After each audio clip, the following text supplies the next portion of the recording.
El primer brillo atravesó la aurora como una aguja de acero, una formación de naves nodrizas que parecían talladas en obsidiana líquida, descendiendo en silencio sobre Arete 3.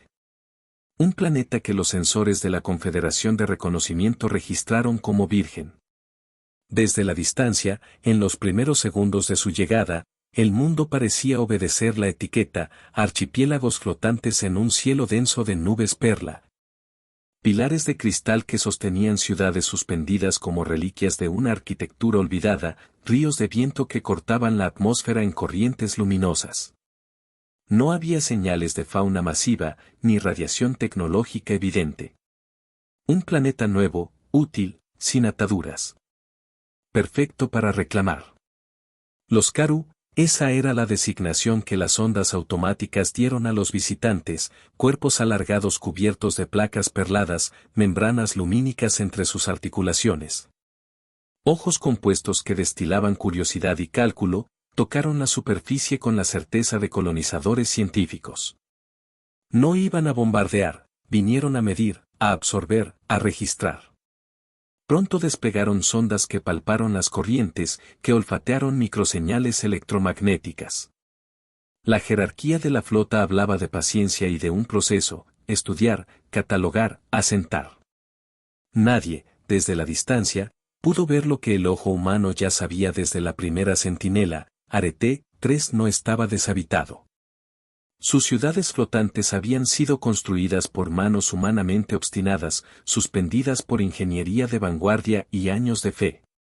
Allí, en el corazón del mayor domo, la ciudad que los suyos llamaban Cúpula de los Agios, había una capilla de materiales reciclados que conservaba, en una vitrina, un rosario de azabache con hilos dorados. Una madre había prendido ese rosario a la visera del casco de su hijo antes de enviarlo a revisar un anclaje. El rosario titiló con la electricidad del aire y, por un instante, parecía rezar con ellos a una fe que no necesitaba palabras. El comandante de la cúpula era Mateo Ledesma, un hombre de músculo contenido y mente en acero templado, cuyas decisiones previas habían salvado a cientos de colonias en mundos que la política había declarado imposibles.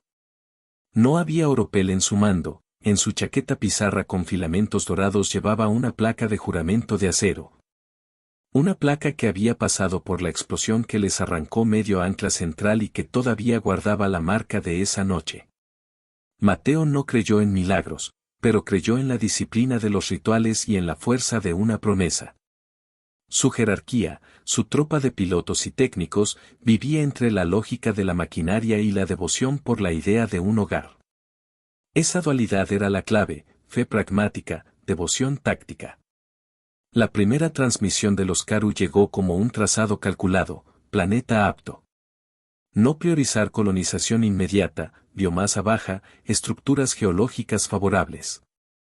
Los algoritmos no detectaron la vida humana porque la humanidad se había hecho pequeña a propósito.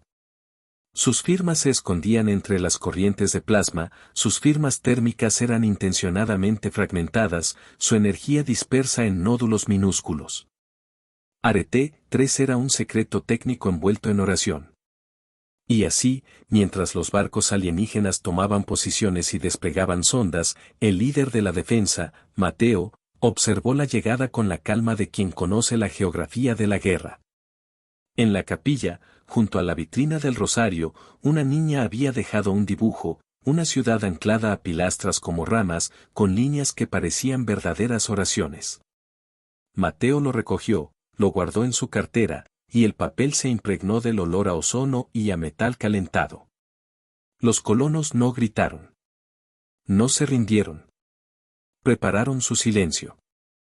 La cúpula de los Agios se organizó con la precisión de una monarquía militar y la humildad de una comunidad de exiliados. Las plataformas de cultivo estaban compactas, incrustadas en bolsas de atmósfera artificial que exudaban un verde tenue. Las fábricas de repuesto trabajaban 24/7 para mantener las uniones de anclaje.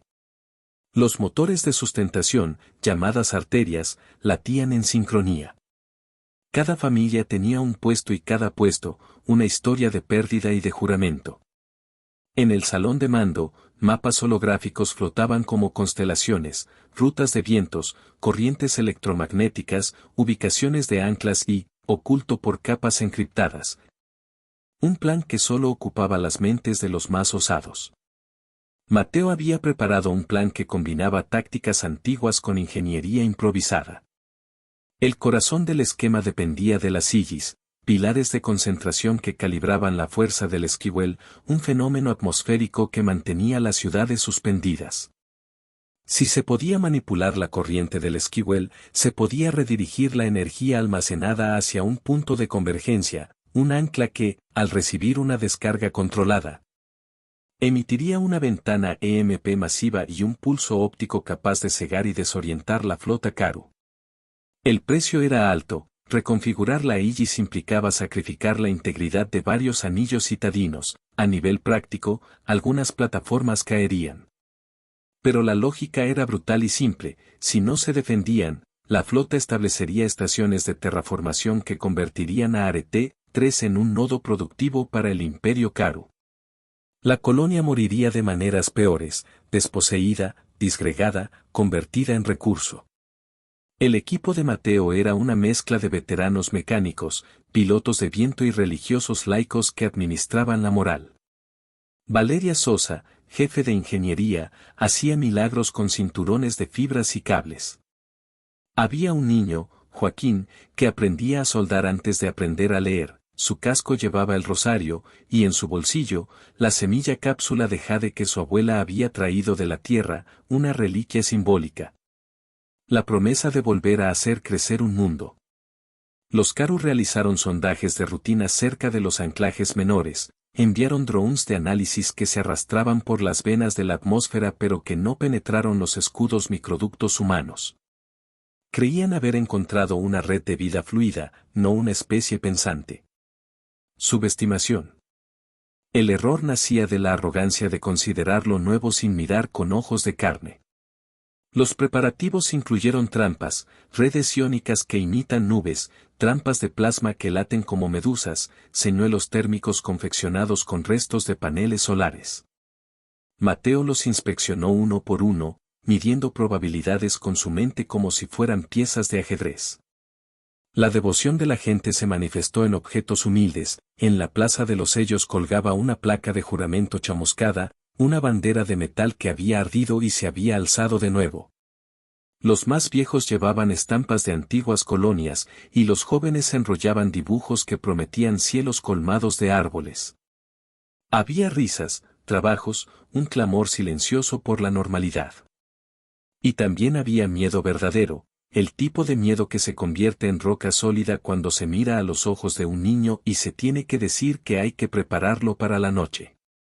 Mateo caminó por los corredores, tocó la placa, metió el dibujo en su bolsillo junto al rosario, y trazó la última secuencia del plan.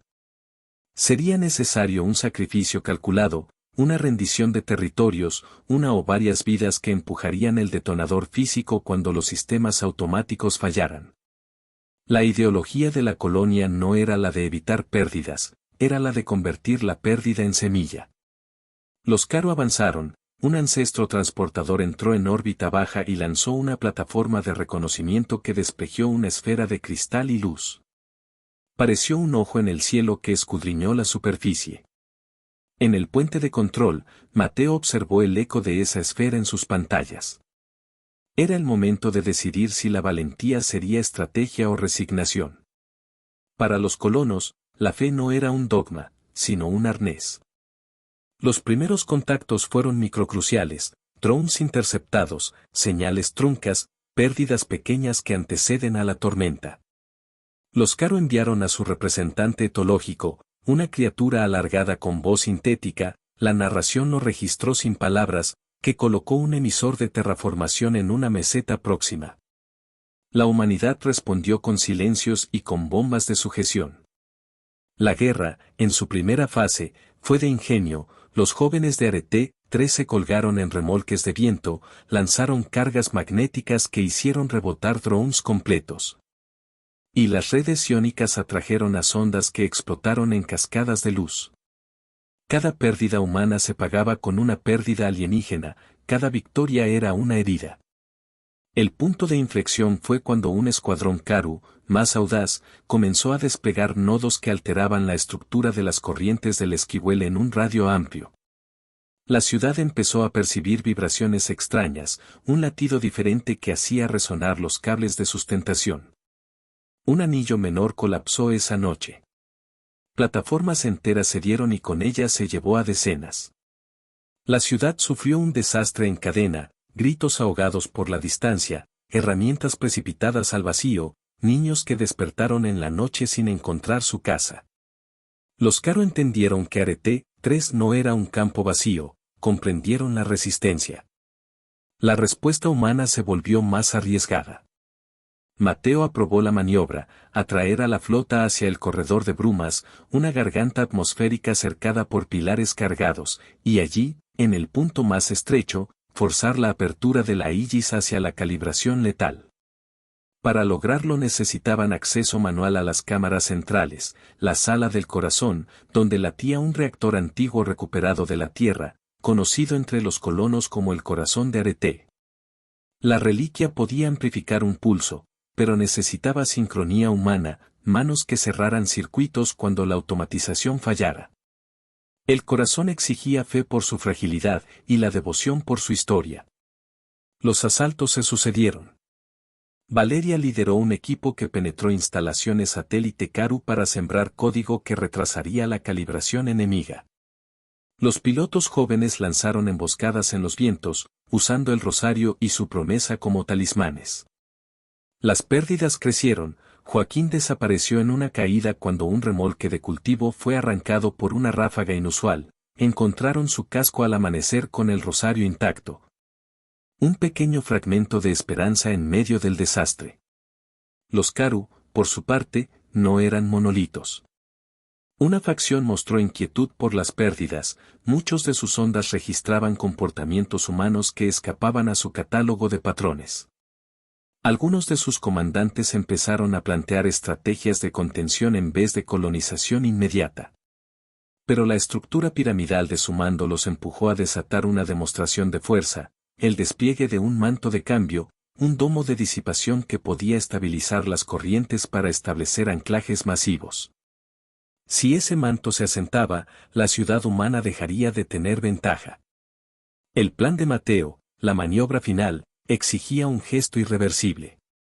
La convergencia de la Aegis debía volcar energía directamente al cielo para crear un pico que rompiera los sensores de la flota entera, un pulso óptico que cegara su visión electromagnética. Un EMP que los dejara a oscuras. El corazón tenía la potencia, pero no la seguridad. La calibración requería intervención manual, alguien que se quedara dentro, cerrando la compuerta de descarga para orientar la explosión hacia afuera y no hacia el interior de la cúpula. Fue Valeria quien calculó las probabilidades, fue Mateo quien ofreció su nombre.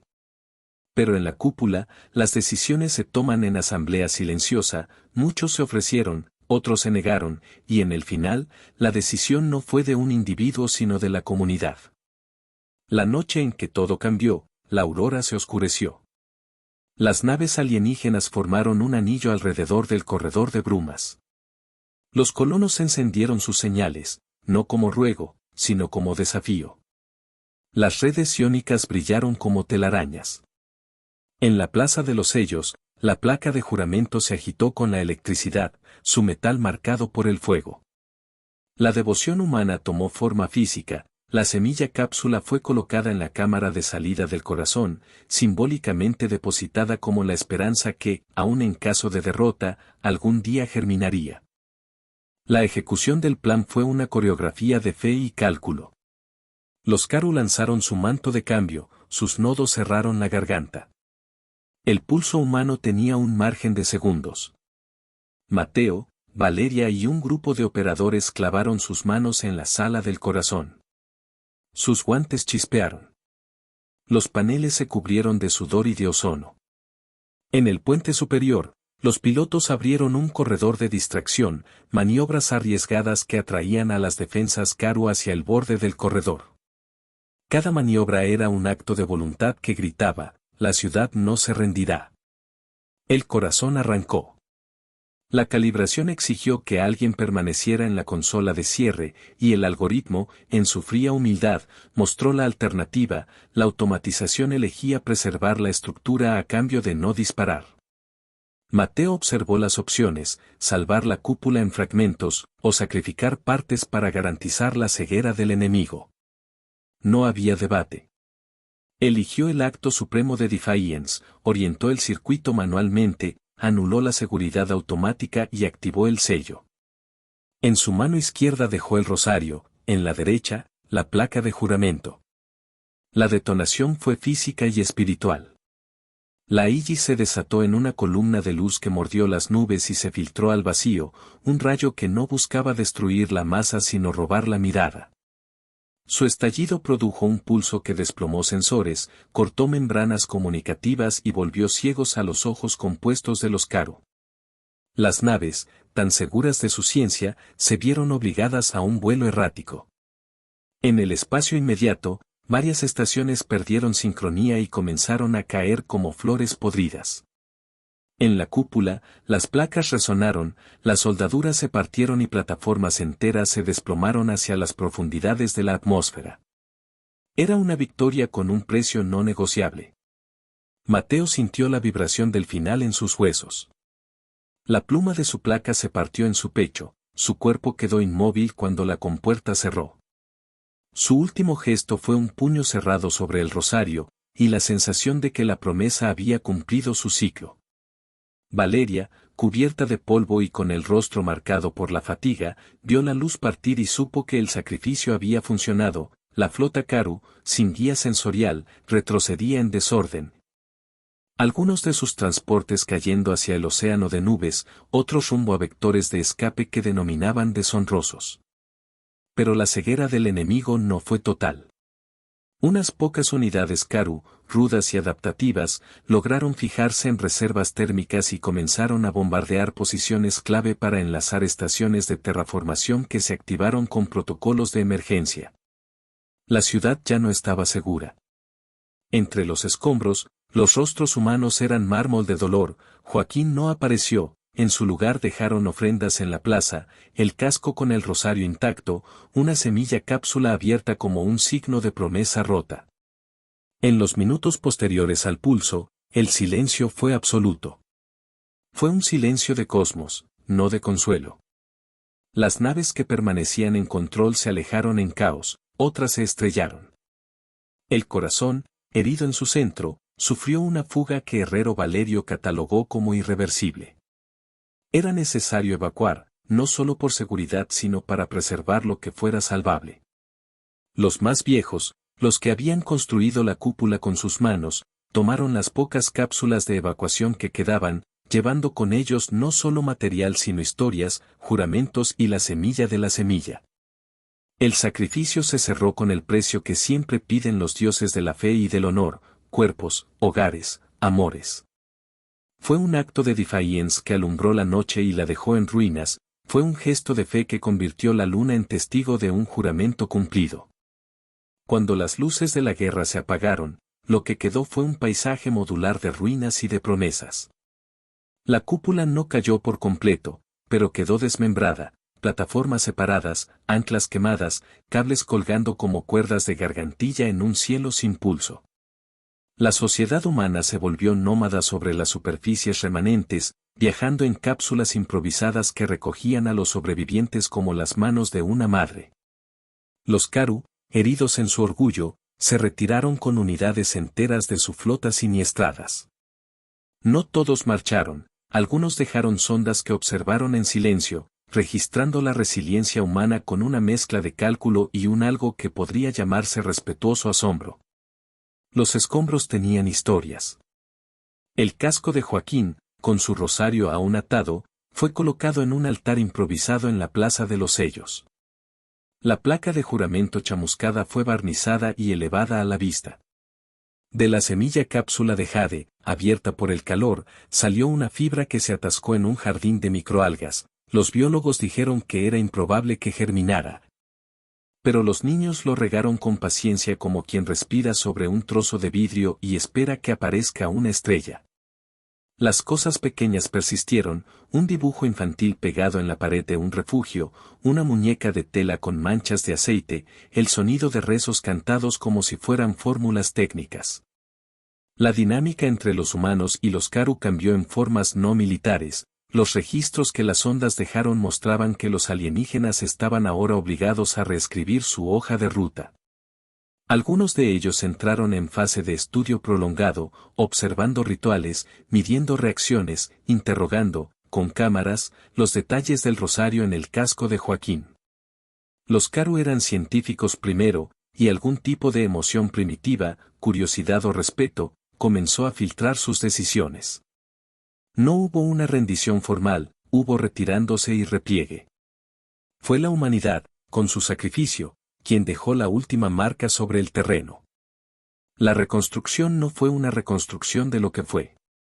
La nueva ARET-3 fue un collage, plataformas renacidas con anclas redundantes, jardines verticales suspendidos de cables, arquitecturas que aprendieron a fallar con elegancia para no morir por completo.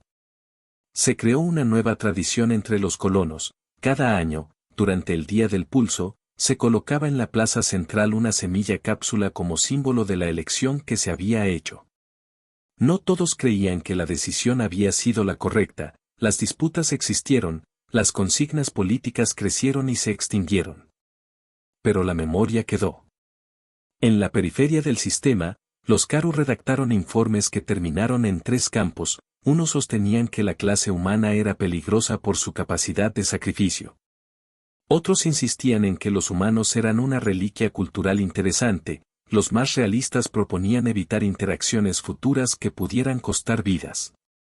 La lección fue tomada en ambos lados, la industrialización no puede subestimarse, la fe puede ser armamento, la devoción puede desestabilizar un algoritmo.